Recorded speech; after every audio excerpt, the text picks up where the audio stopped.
In this tutorial, I'm going to teach you how to use your chosen texture that you experimented with to create your expressive portrait. Now, there are 3 things you need to consider to really make something expressive for the viewer. You need to consider the type of mark, your type of color scheme, and the facial expression of the individual that you're using for your reference photo. If all 3 work together, it's going to communicate that emotion that you're expressing a lot more clearly. The texture that I have been experimenting with reminds me of synapses inside of your head. And so, I kind of did a little research on that, and it's where the nerve endings communicate to the brain. So that's how you feel things. And so they kind of look like this, and you can see where my thoughts kind of ran with that when I saw the way my texture was coming out. And so I want it to be black and white, kind of like it's stuck inside of someone's head. And I want to choose an image where someone's really thinking about something. So let's go back to our Sketchpad. Remember, this is a 2019 version. The earlier versions, I noticed, have some glitches, so make sure that you're using the correct one, which is sketchpad.app. They are coming out with a newer version, so if that's available, you can choose to use that. Remember, you have your layers over here on the right-hand side and your tools over here on the left-hand side, like your stamp or your paintbrush or whatever it is that you're using. So we are going to go ahead and start a new canvas. So I hit new, and you can either import your image now, but that's not necessarily a good idea for this project, because if you have a low quality image and you import it, that's the quality of the canvas you're going to have. So if you had something that was, I don't know, really low pixels, like 72 pixels by 72 pixels in your image, that's going to be your canvas size. And so you're going to do a lot of work, and it's going to be really bad quality. So instead of importing it this way, we're going to just go ahead and create a canvas. I'm going to do 3000 pixels by 3000 pixels. Now, the higher the amount of pixels, the harder it's going to be on your Chromebook. And so if you have a bunch of lag, start this again and then do 2000 by 2000 pixels, or 1080 is a common one. I wouldn't really want to go below 1080 pixels. And then we're hitting blank, and then we're going to go to create. Now, this version of Sketchpad has a downside to it. It doesn't have an easy way to really place an image onto it, because before you could just go to the folder, you could go to open and be able to place that image, but they don't have that option here. So let me go back. Before we place anything on here, you're going to zoom out. Let me move this down a little bit. Okay. Zoom out. So you can see your entire canvas. Remember, you don't want to just work on a piece of it. That will be really bad. So then there we go. And then you're going to find your file and then just drag and drop it in. And so if your files are up here, if you have it in your Google Drive, you just need to locate it. So you can click on there, you can click on expanding this, and then you can sort through these until you find your, file. I have my file located right here. It's already open. And right here, I'm going to drag it and drop it over. Now I need to edit it, like resize it. Oops.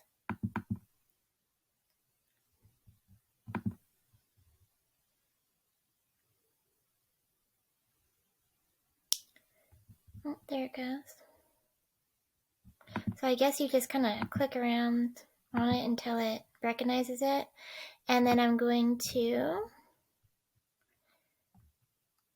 get it nice and straight. And remember, you don't hold shift. Oh, maybe you do it this time around. Yeah, hold shift and drag it. the other version of it, when you hold shift, it messes it up. So this one is a lot better. So once you see the arrow, you press and hold shift. Oops. Control Z for undo. So shift, drag it out. Make it as big as you can on the canvas that we've created.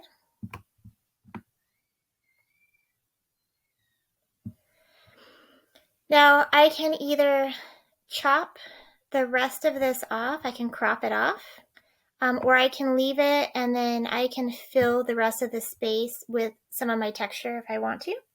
I can also use this as extra space to put like little swatches of color or anything like that. Yours might be more landscape style, so you might have the white more at the bottom or the top or whatever. So this could just be extra practice space, and then you could chop it off later or now. It doesn't matter. So if I was to chop off a little piece of it, it would go something like this.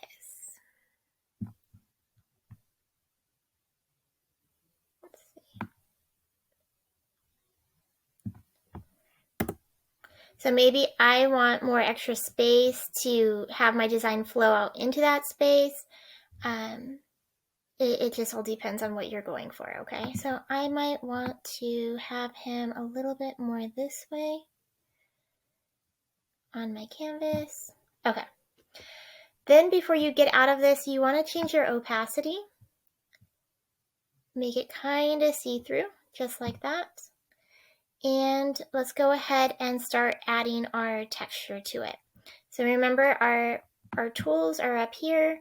If you wanted to use a brush, you click on stamp and then you can change it to whatever brush you want. I'm going to continue using the stamp tool. And remember, if I want to change the stamp tool to different stamps, you click down here. But I'm happy with my choice that I had last time. You see how large it is? You could go ahead and start at this point, just really trying to match the values that you see. I think I want to fill up my canvas with some texture and then drag that texture down below my image. And so I want the scale to be pretty large. Let's see. And let me try it out.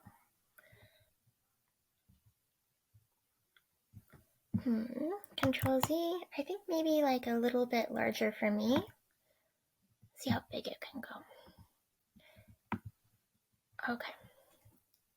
So I kind of want it to look like these are just getting larger as it goes away from him.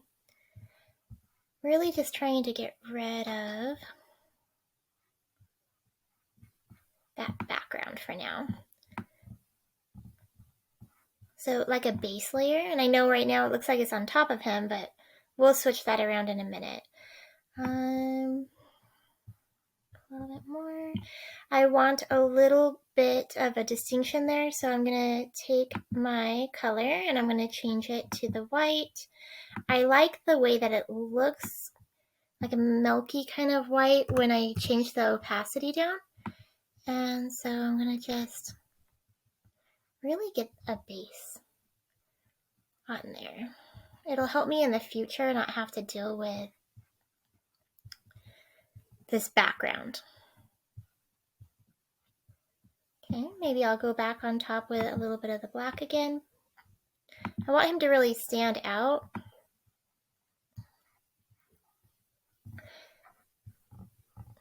So I have the transparent black right now.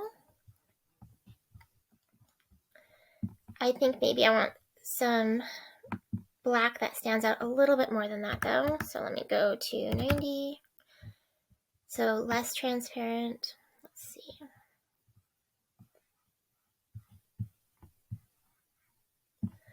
So a little bit of that kind of coming on in here. Okay. So going back and forth between colors or values really makes it look layered instead of just doing two layers, like the black one and then the white one. Like bringing whatever you had in the background back to the foreground really makes it more unified. So whatever you started with, end with that to help the viewer not know what was done first and what was done last. All right, now we're going to go back up to our layers. And let me move myself back down there. All right. I am going to group all of these. So I'm clicking on that one. Oops. I think you hold shift. Let me try that. Yep. So you click on the first one and then you hold shift down and then click on the last one and it'll highlight all of them together. And whatever is highlighted now, I can group that together. So I'm going to hit this button. Let's see if I can rename it. Textured background. Okay. And then I'm going to move my clip art up. And so you know that your clip art is going to be your image. So I can see it nice and clear. I'm kind of trying to see how will this look with this kind of like breaking the border. Do I like where I have my image? Should I move it over at all? I think I'm okay with where it's at. So now I need to start adding my lights and my darks, and I'm going to do that for the rest of the project. And so I'm going to go back up to my stamp tool, and this is where I'm really going to get to know how these tools work. And so do I want it to rotate like it is? Yeah, because I'm going for that idea of the brain and the connections between the synapses. And but the scale is going to be key here. In the smaller detail areas, I'm going to have to change the scale down to really, really small, and I'm going to have to zoom in.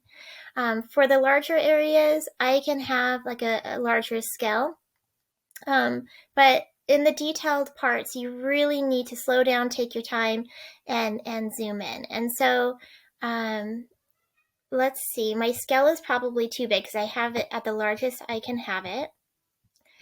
And so it's just about experimenting, going back and forth. It's really fun to create something in this way, especially when you don't have to worry about mistakes. You can just go Control Z and undo. Just don't go too far. I don't know how many Control Z's you get. I know in Photoshop it's like, I don't know, 15, 20, something small. So don't go crazy. Now, I don't want to all of a sudden just start, I mean, you might. So that's too big, right?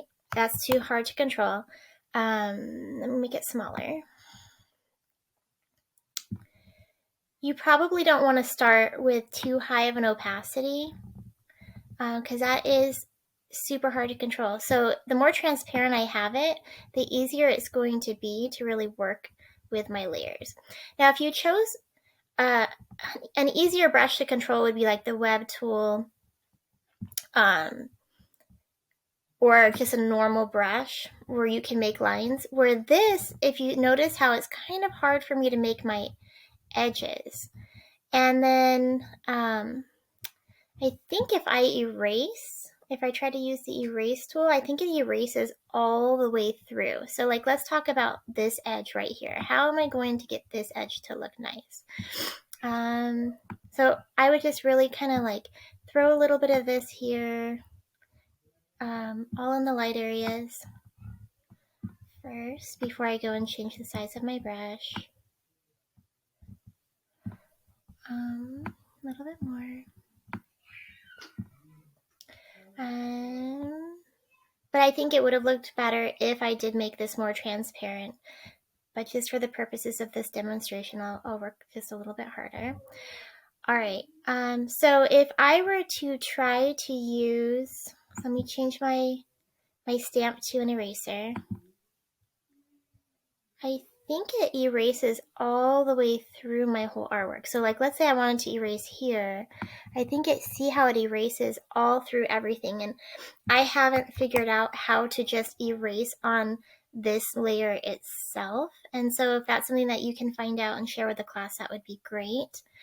Even if you go to layers and then like say we were just on the textured background. And then I was trying to just erase, oops. It just erases through everything still. So, downside. of this, because otherwise I could have just kind of lightly erased a little bit of these edges that went out, and I would have been good. So I'm just gonna deal with what I have, and sometimes limitations create things that are really good. So go back to whatever brush you were using. I was using the stamp tool, and that's where we're going to really zoom in, play with scale,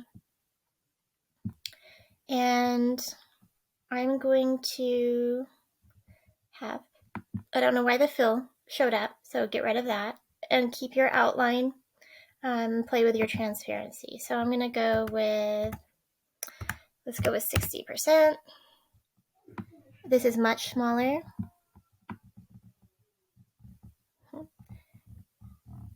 So let me go a little higher. It's gonna take me forever.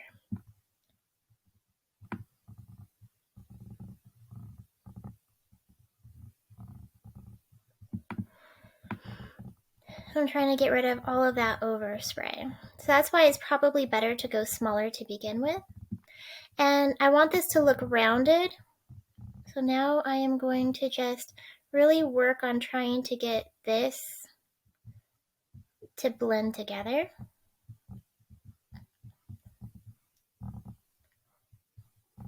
And I'm going to just kind of feather it out into that background. I'm probably not going to do the watch. And I am going to add some more right here, because this is a dark area. Notice how I put some back on top of the white, because like I said earlier, I really like the way it looks when there's that transparent looking white on there. So I'm going to kind of overdo it a little and then bring it back. Now, if you're like, oh, I can't see the detail anymore, you can just bring back your picture and pull it up and get an idea of what it looked like, or you can just drag the layer up higher so that you could see it. So let me go back to my white, and I'm just going back and forth, trying to capture all of those value changes the way that I see them. So I have my white, 60, I don't want 60, I want 20. Remember, the lower the number, the more transparent it is. Just going back and forth and back and forth. And then I kind of like the way that transition looks. Oops. Let me do it again. So Control Z is your best friend. Maybe a little bit brighter. Looks like a weirdness right there. And then if I want this to transition nicer, not so abrupt, because if I go now with it, like maybe that's just too white, it's too hard to transition, Control Z. And then instead of 20%, maybe I go 10%. And I go a lower and lower amount as I'm trying to fade or blend this stuff together. So don't like that dark patch that's right there. The only difference between what I did on the arm and what I'll do on the eye is when I start to work in this area, so I'll skip to that part right now for this demonstration, and then it'll just be the same thing over and over and over again until I'm done. So I won't do the whole demonstration, just enough information for you to do your own. So I'm going to jump on over to the eye. And you might not want to scatter all the light. You might want to just finish a piece as you go so you don't get confused, and that's completely fine too. And so let me zoom in. Oops.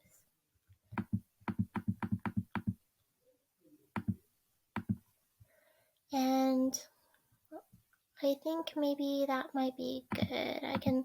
You can go in as far as you need to. So I'm going to go ahead and work in this area, and I'm going to start maybe this time with the black, making sure that I have a pretty small brush, so I need to try it out. Oops, let me go a little bit thicker to begin with. So you'll get your system down of what you want to do first and second and third. So let me go 70% on this. And this might be too big to start with, but we'll see. Saving a little bit of time if I just do a couple of larger ones and then take the scale down really, really far. I mean, almost to nothing. Let's see.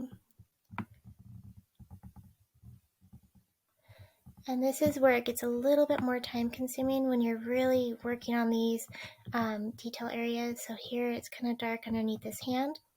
In order to make objects look really 3D, when you have one object on top of another, like this hand is on top of this eye, to really get it to pop, you want to make this part darker, whatever's behind, usually darker. And then when we make this part of the hand lighter, it's going to really look like it pops.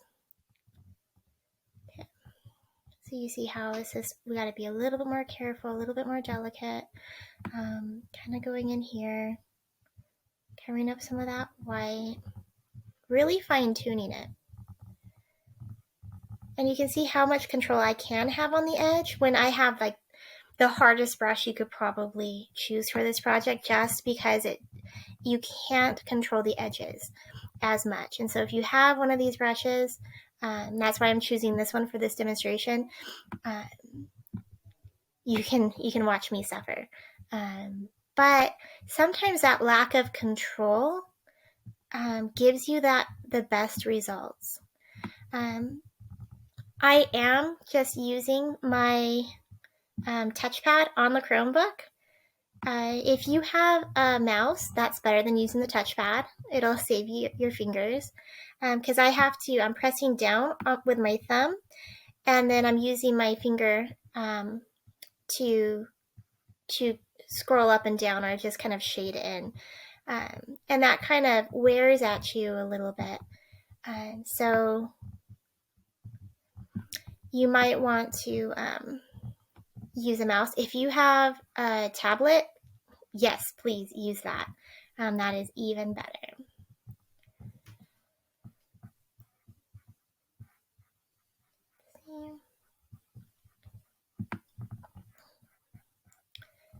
And then since I had that white so bright on there, it's taking me some time to kind of fill that in.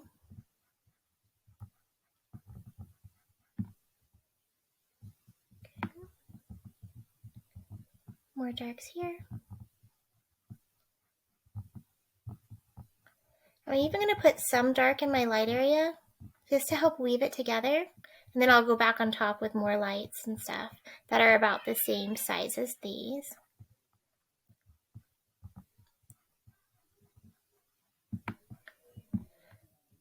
Just a little time consuming in this area. I could change my opacity. Let's go to, if we did 100 for a little while, that might save us a little bit of time. Might get darker a little faster.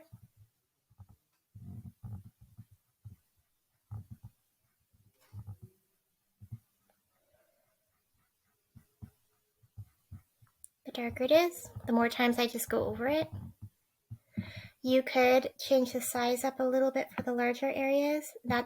So you gotta think of like, where can I save time? And then where am I really needing to slow down? So this is kind of a big area. And it's nice to be able to have places where I can change the size of my texture too, so that it doesn't look too consistent. I'm gonna put a little bit right there because it is a little dark. Okay. There will be times when I need to fine tune this, but not yet. You can be a little bit more messy on the first layers, and then you really need to slow down as you get to the top layers. I really want his eye to look dark to pop. Really trying to be careful of these edges here. I think my scale is too big for the eye, especially the eye needs to be like really small scale.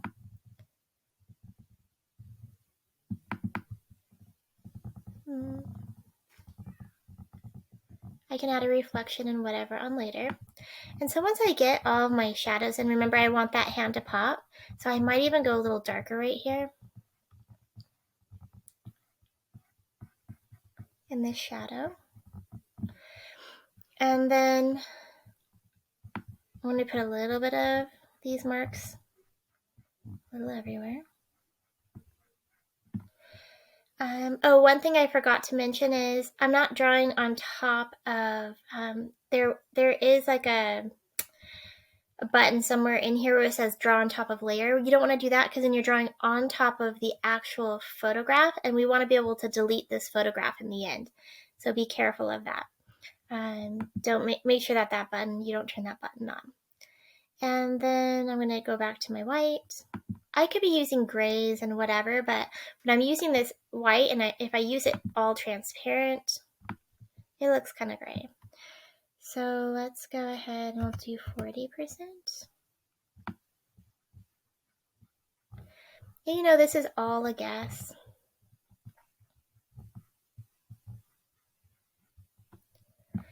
Even in the darks, I'm putting a little bit of light. So I put a little bit of dark in the light areas. I put a little bit of light in the dark areas. I'll go and I'll change my size on purpose later. But now I gotta really, it's lighter right here. So I gotta really, it's a small edge. So I gotta really slow down on that. You're gonna take your most amount of time on your eyes and your nose and your mouth. So a little bit of value right here. And you may feel like just grabbing a regular brush tool and starting to fill some of this in, but then that's dangerous too, because then it might look so different than the rest of your piece. I just want this area to be a little bit brighter. So I'm just gonna kind of hope for the best with just using just this brush. I'm gonna add a little bit of a reflection on the eye. And then I'm gonna really try to say, okay, how can I make this look more like an eye?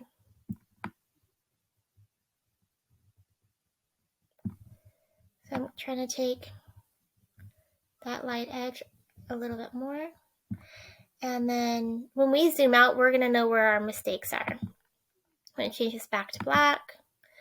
I want to maybe go even smaller. Change this to 100%. I don't want to do too much of outlining around the eye, but I think I do want to distinguish the bottom of the eye and the skin a little bit. And then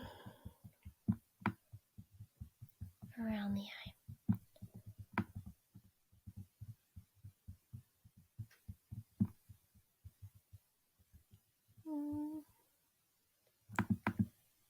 That needs to be darker right here.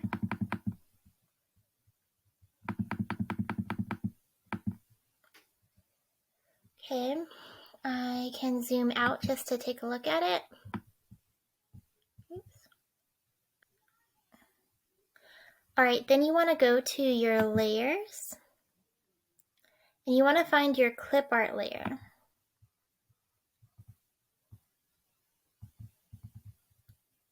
Let's see, where is my clip art? Did it get stuck somewhere? What's group one? Let's see. So it just, if you can't find it, open up whatever. I found my clip art layer and I'm gonna hide it. And then you can start to see, start to see where this eye is forming right here. And you can start to see a little bit of the hand. So all you're gonna do for the rest of your artwork is exactly what I did. Smaller tool for the smaller areas, and really play around, like try to use the larger tool when you can, just so you have that variety. To get something to pop, you're gonna go extra dark on that area, and that's behind, and then the area that's on the top, you're gonna go lighter to get a good contrast to make it look really 3D. And so I'm gonna just continue on with what I was doing. I'm gonna re-put the eye on so I can see my image, and I'm gonna just continue. And that is basically it for the entire artwork. Good luck, you guys. Remember, your color scheme, your facial expression, and your type of marks all should be saying the same emotion to communicate it clearly with the viewer. I chose not to just use pure white on mine. I chose to use transparency to help me change the values from value 0 to 1 to 2 to 3 to 4. And you might instead, like let's say that you're going to do every color of the rainbow, you might use, so let's go back up to our tool. You might use, for example, every time you are working on a very light area, you might do yellow. When you're doing a value 2, so a little bit darker, you might then transition to like yellow orange. And then a value 3 would be orange. And the value 4 would be like a dark red. And a value 5 might just be black. So you can have different colors for each value. Just make sure that you're consistent. So if I was using yellow, I would use yellow on all my light areas. Then my value 2 would be yellow orange. My value 3 would be orange or red or whatever color you chose. And just if you stay consistent with the colors for each value, it'll be unified in the end. And that is it for this tutorial. I'm gonna continue recording, and then I'll fast forward through this so you can see me work. Okay. Good luck, you guys.